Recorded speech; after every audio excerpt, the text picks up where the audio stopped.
लोकसभा निवडणुकीमध्ये संविधान बदल आणि आरक्षण रद्द करण्याच्या मुद्द्यावर महाविकास आघाडी समोर महायुतीला मोठ्या पराभवाचा सामना करावा लागला।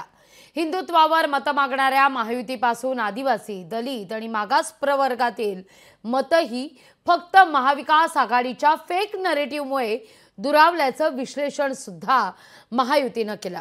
परिणामी विधानसभा निवडणुकीत आधी बटेंगे तो कटेंगे आणि आता एक है तो सेफ है असं म्हणत भाजपनं हिंदुत्वाची रीत सोडली आहे।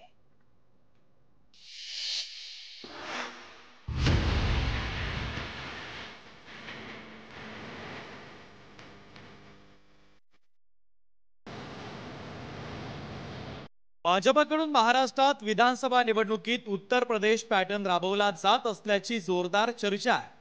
याच धर्तीवर लोकसभा निवडणुकीत दुरावलेली विविध जाती आणि जमातींमधील मतं पुन्हा मिळवण्यासाठी भाजपनं जोरदार तयारी केली आहे।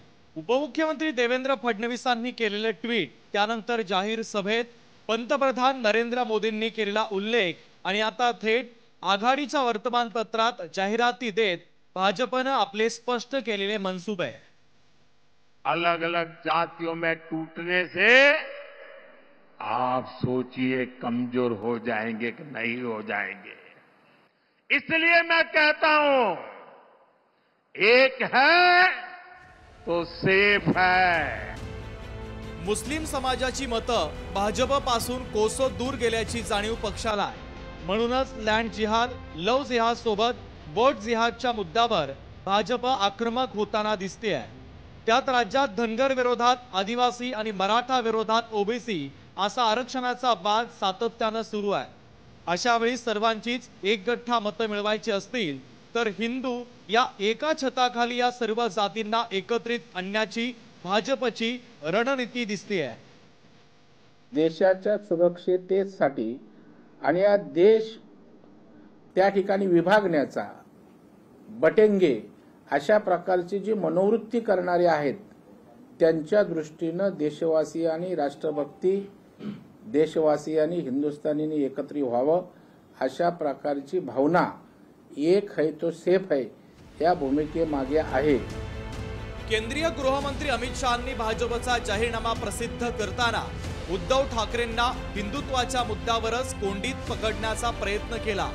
महाविकास आघाडीमध्ये असल्यामुळे ठाकरेंची शिवसेना प्रखर हिंदुत्वाच्या ऐवजी सौम्य हिंदुत्वाकडे वळताना दिसते आहे आणि याच उणीवेचा पुरेपूर फायदा भाजप घेताना दिसून येते आहे। परिणामी विधानसभा निवडणुकीमध्ये हिंदुत्वाच्या मुद्द्यावर पुन्हा एकदा भाजप विरुद्ध ठाकरे असा सामना रंगताना पाहायला मिळतो आहे। भारतीय जनता पक्षाकडे कोणताही विषय नाही, विकासाचा विषय नाही, रोजगाराचा विषय नाही, शेतकऱ्यांचा विषय नाही।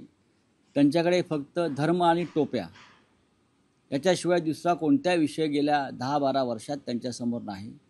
महाराष्ट्रामध्ये ते निवडणुका जिंकण्यासाठी परत एकदा या टोप्या वगैरे आणत असतील तर या टोप्या त्यांच्या चालणार नाही। याआधी 2014 आणि 2019च्या विधानसभा आणि लोकसभा निवडणुकीमध्ये भाजपनं विकास आणि हिंदुत्वाच्या अजेंड्यावर एक हाती निवडणूक जिंकल्या होत्या, पण आता मात्र विकासापेक्षा हिंदुत्वाचा मुद्दा वरचढ ठरताना दिसतोय। 2014च्या निवडणुकीमध्ये आघाडी सरकारचा भ्रष्टाचार बाहेर काढत भाजपने निवडणूक जिंकलेली होती, तर 2019च्या विधानसभेमध्ये हिंदुत्व आणि विकास अशा दुहेरी मुद्द्यांची सांगड घालत भाजपने पुन्हा एकदा विधानसभा जिंकण्याचा करिश्मा करून दाखवला। या निवडणुकीत मात्र एक है तो सेफ है म्हणत भाजप विकासाहून हिंदुत्वाच्या मुद्द्याला अधिक रेटा देताना पाहायला मिळतंय।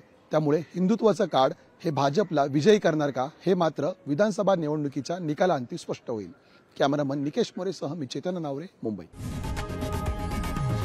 लोकशाही मराठी ऐका, पहा, जागरूक रहा।